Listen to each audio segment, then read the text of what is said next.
ভাঙড়ে রাতের অন্ধকারে তৃণমূলের একটি পার্টি অফিস পুড়িয়ে দেওয়ার অভিযোগ উঠল ভাঙড়ে। অভিযোগের তীর এলাকার আইএসএফ কর্মী সমর্থকদের বিরুদ্ধে।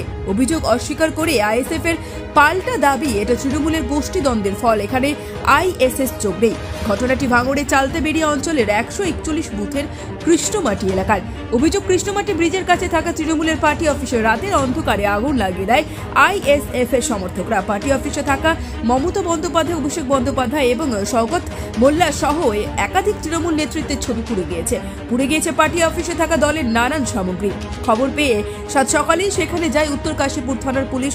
জানিয়েছে গোটা বিষয়টি তদন্ত করে দেখা হবে এবং পার্টি অফিসের ফরেনসিক পরীক্ষা হবে।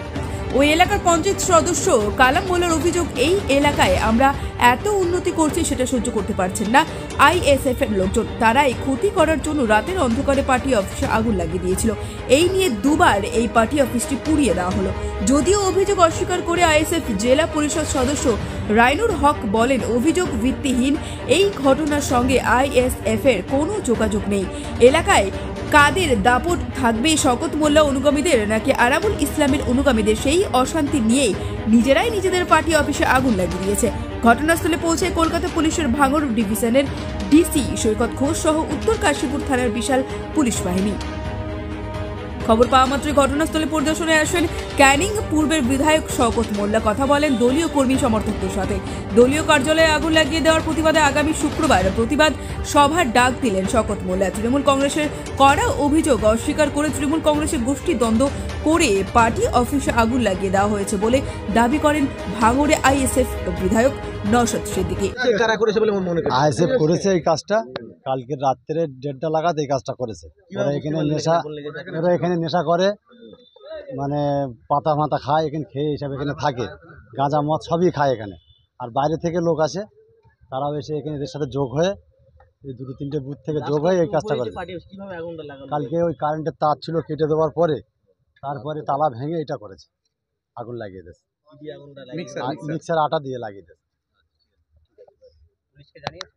পুলিশ প্রশাসনকে জানিয়েছে, এখনো কোনো সেখান থেকে কোনো উত্তর নেই। উচ্চ নেতৃত্বকে জানিয়েছে? হ্যাঁ, সবার জানানো হয়েছে। কালাম মোল্লা আপনার শখের গাড়িটি আপনি সার্ভিস করাতে চান? চলে আসুন A to Z কার ওয়ার্কশপে। সব ধরনের 4 চাকা আধুনিক উন্নত মেশিন দ্বারা মেকানিক্যাল কাজ, এসির কাজ, dent, paint, service, washing, polish এবং নতুন গাড়ির ডেকোরেশন করা, পাশাপাশি অভিজ্ঞ মিস্ত্রি দ্বারা মেকানিক্যাল ও ইঞ্জিনের সমস্ত কাজ করানো হয়। কলকাতা বা নিউ টাউন থেকে কম খরচে সার্ভিস করাতে পারবেন। ঠিকানা ভাঙড়ের Hatishala 6 lane K1 bus stand ও ইনফোসিসের পাশেই। যোগাযোগ করুন 9832362414 নম্বরে। আপনারা জানেন ভাঙড়ে নতুন কিছু নয়, ভাঙড়ে যে গোষ্ঠীদ্বন্দ্বর নতুন কিছু বলার থাকে না। ভাঙড়ে কে কার হয়ে কাজ করবেন, একটা পন্থী শওকত মোল্লা, একটা পন্থী আরাবুল পন্থী, উভয়ের মধ্যে একটা বড় গোষ্ঠীদ্বন্দ্ব এখন ভাঙড়ে চাপাতরণ ছিল। সেটা প্রকাশ্যে আসতে গিয়ে নিজেদের মধ্যেই পার্টি অফিস ধরানো সম্পূর্ণ ভিত্তিহীন কথা। যারা বলছেন আইএসএফরা করেছেন, এর সঙ্গে কোনো রকম আইএসএফের সম্পর্ক নেই। এলাকার পুলিশ প্রশাসন আছে, অবশ্যই তদন্ত করলে বুঝতে পারবেন কে বা কারা করেছে। টিভি ছিল, ফ্রিজ ছিল, চেয়ার ছিল এবং ক্যারাম বোর্ড ছিল, নেতাজির ছবি ছিল, গান্ধীজির ছবি ছিল, মমতা ব্যানার্জির ছবি ছিল, অভিষেক ব্যানার্জির ছবি ছিল, শওকত মোল্লার ছবি ছিল, সবটাকে জ্বালিয়ে দেওয়া হয়েছে। অ্যাকচুয়ালি এটা হিংসামূলক কাজ করা হয়েছে। এটা আইএসএফরা করেছে। কালকে রাত্রে 9:30 10টা নাগাদ ওরা এখানে নেশাবাম করেছে। ওরা সেখান থেকে নেশা করে রাত্রে 1:30 নাগাদ এই কাজটা করেছে। এটা হিংসামূলকভাবে কাজটা করেছে। আমার নাম ইসমাইল মোল্লা, কৃষ্ণমাটি পঞ্চায়েত সদস্যর হাজব্যান্ড। আমি নওশাদ সিদ্দিকীর পূর্ণাঙ্গ মদতে আমাদের এই পার্টি অফিস আজকে পড়ানো হয়েছে। আমরা প্রশাসনের কাছে আবেদন করেছি এর পূর্ণাঙ্গ তদন্ত করে যে বা যারা এর সঙ্গে জড়িত আছে, এই আইএসএফের সমাজ বিরোধীরা, তাদেরকে অবিলম্বে খুঁজে বের করতে হবে এবং তাদেরকে দ্রুত অ্যারেস্ট করতে হবে। কি মনে হচ্ছে, কি অভিসন্ধিতে এই আগুন লাগিয়ে দেওয়ার ঘটনা ঘটেছে? আসলে একটাই কারণ হচ্ছে হতাশাগ্রস্ত হয়ে পড়েছে। এই হতাশাগ্রস্ত থেকে এরা এই ধরনের কর্মকাণ্ড করছে। কারণ আপনারা জানেন 24-এ যে ইলেকশন, সেই ইলেকশনের একেবারে শোচনীয় পরাজয় হয়েছে এখানে, এবং 26 মাত্র আর একটা বছর বাকি।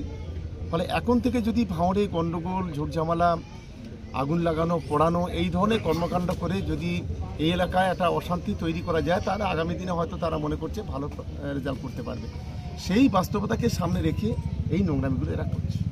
কিন্তু দেখা যাচ্ছে উপনির্বাচন চলছে, তার মাঝে পাশেই তো হারোয়া বিধানসভা, এবং সেক্ষেত্রে দেখা যায় একাধিক জায়গায় গুলি চালানোর মতন ঘটনা ঘটছে, মানুষ মরছে, কী বলবেন? দেখুন, আমরা এই গুলি চালানো, বোমা চালানো এটাতে আমরা বিশ্বাসী নই। যে বা যারা করছে তারা আমাদের দল কখনো এগুলো কিন্তু সমর্থন করে না। আমরা মানুষের রায় নিয়ে যেমন 2021-এ ক্ষমতায় এসেছি, 2024-এও অনেক বেশি ভোটে অনেক বেশি সিটে আমরা ক্ষমতায় এসেছি। ফলে আমরা চাই যে যারা দলের নেতা, দলের কর্মী, দলের সমর্থক, তাদের কাছে আমরা আহ্বান করব যে প্রত্যেকটা ভোট শান্তিপূর্ণভাবে হোক এবং মানুষের রায় নিয়ে হোক, এটা আমরা চাই। কারণ ভাঙড় আমাদের অভিজ্ঞতা যে ভাঙড়ের শান্তিপূর্ণ ভোটে আমরা 27,000 ভোটে জয়লাভ করেছি, জানিয়ে আমরা 1,66,000 ভোটে জয়লাভ করেছি এক একটা বিধানসভাতে। ফলে এই গুলিগোলা বন্দুক থেকে বিরত থাকার জন্য আমাদের দলীয় সর্বস্তরের কর্মী, আমরা তাদেরকে অন্তত এই আবেদন করি। ঠিক আছে দাদা, ভাঙড়ের কৃষ্ণমাটি এলাকায় সেখানে তৃণমূল কংগ্রেসের একটি দলীয় কার্যালয়, সেই দলীয় কার্যালয়ে আগুন লাগিয়ে দেওয়ার অভিযোগ উঠছে আইএসএফ এর বিরুদ্ধে, কি বলবেন? তখন ব্যাপারটা হচ্ছে কিছু হলেই আইএসএফ এর নামে দোষ চাপিয়ে দেওয়া, এটা হচ্ছে তৃণমূলের প্রধান অস্ত্র, এবং আমাদের আইএসএফ এর ছেলেদের নামে মিথ্যা মামলা কেস দিয়ে ডিস্টার্ব করা হচ্ছে। এটা একটা পুরাতন ওদের একটা পলিসি। ওখানে ক্যালকাটা পুলিশের আন্ডারে আছে, এখন ভাঙড় ডিভিশন হয়েছে। নিশ্চিতভাবে ওখানে সিসিটিভি বাজারে মার্কেটে লাগানো আছে পুলিশের পক্ষ থেকে। সিসিটিভি ফুটেজ দেখলেই ধরা যাবে, দুধকে দুধ পানিকে পানি হয়ে যাবে। কারণ আইএসএফ এই ধরনের হিংসা রাজনীতিকে প্রশ্রয় দেয় না বা প্রমোট করে না। খোঁজ নিলে দেখা যাবে দুটো হতে পারে, একটা হচ্ছে আরাবুল ইসলাম সাহেবের পন্থী আর শওকত সাহেব পন্থী একটা ভালোই গুঞ্জন চলছে, হিংসা হচ্ছে, নিজেদের মধ্যে গোষ্ঠীদ্বন্দ্ব হচ্ছে, একে অপরের এই শোধ তোলার জন্য অন্যায়টা করতে পারে। দ্বিতীয় হতে পারে এটাও, শওকত সাহেব পন্থীরা নিজেদের রাতের অন্ধকারে নিজেদের অফিসে আগুন লাগিয়ে দেয় আইএসএফ সহ ওনার অন্য যে গোষ্ঠী আছে তাদেরকে ডিস্টার্ব করার জন্য এটাও করতে পারে। তদন্ত সাপেক্ষ, সত্য উদ্ঘাটন হোক, কে বা যে কেউ যারাই আগুন লাগিয়েছে কেন শাস্তি পাক। কারণ হচ্ছে এই ধরনের অন্যায়কে কোনোভাবেই প্রশ্রয় দেওয়া যায় না। কিন্তু যদি সঠিক তদন্ত হয়, আমার মনে হয় দেখবেন তৃণমূল কংগ্রেসের নামগুলো বেরিয়ে আসবে যারা এই কাজের সাথে যুক্ত। কিন্তু শওকত মোল্লা সরাসরি অভিযোগ করছে আপনার নামে, আপনার দলের কর্মীদের নামে। দেখুন, শওকত মোল্লা সাহেবের কাজ তো আর কিছু নাই। আইএসএফ নওশাদ সিদ্দিকীর নাম না নিলে তো উনি রাজনৈতিক ভাবে আর মার্কেটে টিকে থাকতে পারবেন না। এক সপ্তাহ নাম নিয়ে 10 দিন নাম নিয়ে বন্ধ করে দিলে আইএসএফ বা আমার, তাহলে দেখবেন তিনি তার রাজনৈতিক ক্যারিয়ার অনেক ডাউন হয়ে যাবে। সেই জন্য এসে প্রতি মুহূর্তে আমাকে আক্রমণ করে বা আমাদের দলকে আক্রমণ করে। ঠিক আছে। আপনারা দেখছেন এখানে আমাদের তৃণমূল কংগ্রেসের যে কার্যালয় কৃষ্ণমাটি, আমাদের 4টে পার্টের পঞ্চায়েত সদস্য এবং দলীয় কর্মীরা এখানে ওঠা বসা করে, আপনারা সকলেই জানেন। গতকাল রাত্রিরে প্রায় 2টো নাগাদ এই আগুন লাগিয়ে দেওয়া হয়েছে এই পার্টি অফিসে। আমরা যেটা জানতে পাচ্ছি, কিছু মানুষের কাছ থেকে খোঁজ খবর নেওয়ার পরে কিছুদিন আগে তারা এই দুষ্কৃতির আইএসএফের নওশাদ সিদ্দিকীর নেতৃত্বে এই ঘটনাগুলো এখানে ঘটেছে, আপনারা জানেন। সেই দুষ্কৃতী কিছুদিন আগে কাশীপুর থানায় তারা অ্যারেস্ট হয়েছিল, কি কারণে ছাড়া পেয়েছে সেটা আমরা জানি না। সেই তারাই এলাকায় এসে এলাকা উত্তপ্ত করছে, বারে বারে আমাদের পঞ্চায়েত সদস্য দলীয় কর্মীদেরকে বারে বারে হুমকি দিচ্ছে যে আমাদের কি করবি কর, আমরা কি করতে পারি দেখ। এই ধরনের যে উস্কানিমূলক কথাবার্তা, তাতে বোঝা যায় যে গতকাল রাত্রিরে তারা ছাড়া এই ঘটনা কেউ করেনি। এরকম ঘটনাকে আমরা নিন্দা জানাই। এই ঘটনাকে আমরা কখনোই বিশ্বাসী না এই রাজনীতিতে। কারণ একটা পার্টি অফিস জ্বালিয়ে দিয়ে মমতা বন্দ্যোপাধ্যায়ের মনকে পুড়িয়ে দেওয়া যায় না, অভিষেক বন্দ্যোপাধ্যায়কে সোলো করে দেওয়া যায় না, শওকত মোল্লাকে ভাঙড় থেকে তাড়িয়ে দেওয়া যায় না। এতে প্রমাণ হয় এখানে নেতাজির ছবি ছিল, আপনারা জানেন, এখানে গান্ধীজির ছবি ছিল, আপনারা সকলেই জানেন। আপনারা আপনাদের মাধ্যমে সকলেই দেখছেন নিশ্চিতভাবে আমরা ভুল বলছি কি ঠিক বলছি।